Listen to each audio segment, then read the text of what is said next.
Ассалаумағалейкум. Бисмилля деп видеомызды бастайық. Бүгінгі видеода осындай кранды орнатар кезде құбырымыздан су ағып тұрса не істейміз? Яғни жалпы құбырды жабатын кранды жапқаннан кейін, ол кранымыз дұрыс жаппай тұрса, трубаны кескен кезде осы жерден су ағып тұратын болады.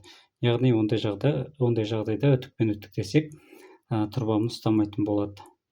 Трубамыз, яғни су ақпау керек, құрғақ болып тұру керек. Соған арналған осындай құрал бар. Яғни екі резинкадан тұрады. Қазір ол туралы сіздерге көрсетемін. Мінекей трубамызға кіргізгеннен кейін біраз сәл қолмен қатайтып аламыз. Одан кейін өзінің арнайы осындай кілті бар. Сол кілтін кіргізіп бұраймыз. Мінекей қазір қатайды. Кілтті алдық.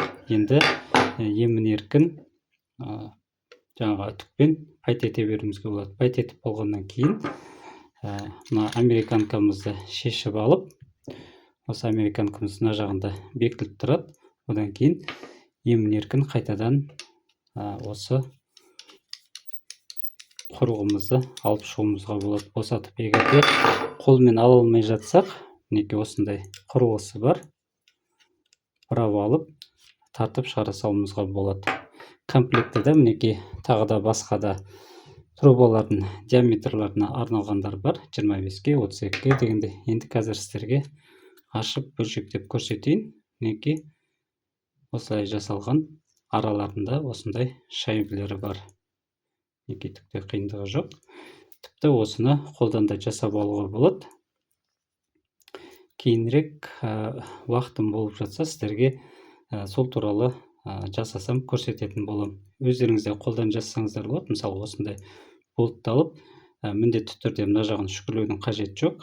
Бұл жағына екі гайканы бір-біріне қысып, контрагайштетіп, одан кейін осындай резинка салып, арасына шайбелерден салып, кезек-кезек. Одан кейін осындай ұзартылған гайканы қоямыз. Енді сіздер мынандай арнайы кілт таба алмасаңыздар, не істейсіздер? Мынандай трубчатый кілтпен болады, бірақ бұның диаметрі сәл үлкенірек. Мінекей бұл кілт мына трубаның ішіне кіреді. Ал мына ондық кілтіміз мына трубаның ішіне кірмейді. Ол үшін не істеу керек?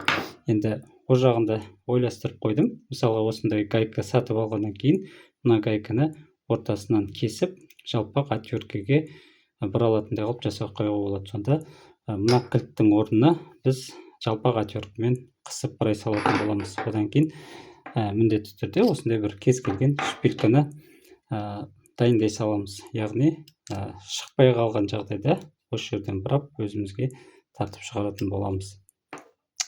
Енді тағы да айта кететінім, егерде осындай да ұзартылған гайка таба алмай жатсаңыздар, осындай болтқа бірнеше гайкалерді бұрап, бір-біріне сваркілеп, содан кейін осындай ұзартылған гайка жасап, мына жерін кесіп қойсаңыздар болады. Және де осындай американка кран алуға сіздерге кеңес беремін. Өйткені мына жағына жаңағыдай рельсі бар фитинг орнатып, оған кранды бұрағаннан көрі осындай американка кранда бекіткен дұрыс. Себебі келесі жолы кран жұмыс істемей қалғанда, оны алып жаңағыдай фомлента орап, кранды бұрау барысында мына кранымыздың ручкасы стенге тірелетін жағына қарай келіп қалса, бір қуыс жерлерге өзімізге ыңғайсыз болады. Ал енді мынандай американка кран құратын болсақ, кез келген уақытта айырбастауымызға өте жеңіл, және де мына ручканы да кез келген жерге қойып қатайта аламыз. Және бір рет осыны пайтетіп қойсақ, келесі жолы бізге үтіктеудің де, фомлентаның да керегі жоқ. Осындай ғана кран алып айырбастап отыратын боламыз. Баршаларыңызға рахмет. Келесі видеоларда жолыққанша аман есен сау болыңыздар.